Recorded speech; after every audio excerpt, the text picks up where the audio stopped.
Once this wall is completed, our pool deck is 95% done.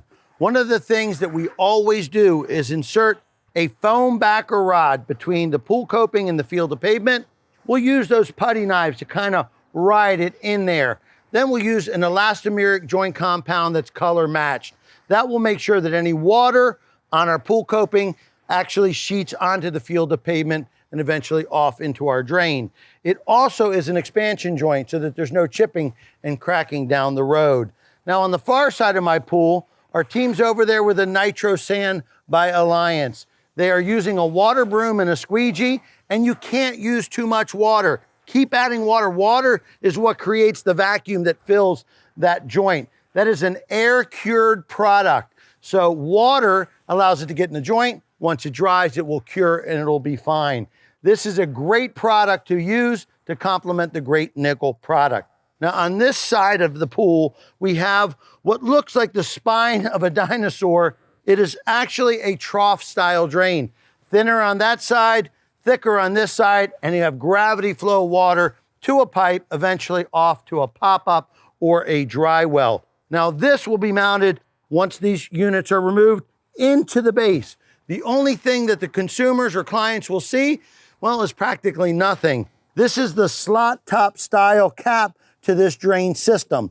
This will be 1/2 inch wide, which is ADA compliant. That's Americans with Disabilities Act compliance, 1/2 inch wide, but it has an intermittent bar. That intermittent bar also makes it high heel friendly. So this will be a great space to entertain in. We took it a step further and we hit it with a primer and a textured paint, so it'll virtually disappear. This will be mounted 1/4 inch lower than the chamfer on our Blu Grande units.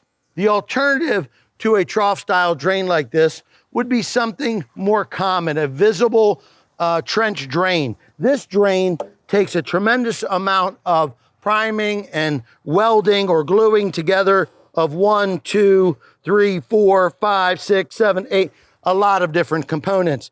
And you can see that it's not very sturdy. So this one scares me. Very common, not my favorite.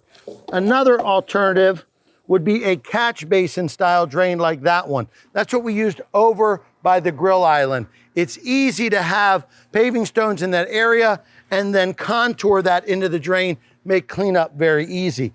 Doesn't work well on large scale products in a 60-foot stretch of pool deck. So we're not using that here. Now to complete the high side of our pool, we're using the Industrial Flora. It is a dual textured product. It's Granitex shot blasted and HD2 technology, hyper smooth. We're alternating the Dahlia and the Daisy, Dahlia and Daisy all the way down the line in a complementary color grade nickel. A couple pieces of angle iron, one to restrain it, one to support it. And not only will it hide our automatic pool cover, but it'll make a very attractive diving platform. Hey guys, thank you very much.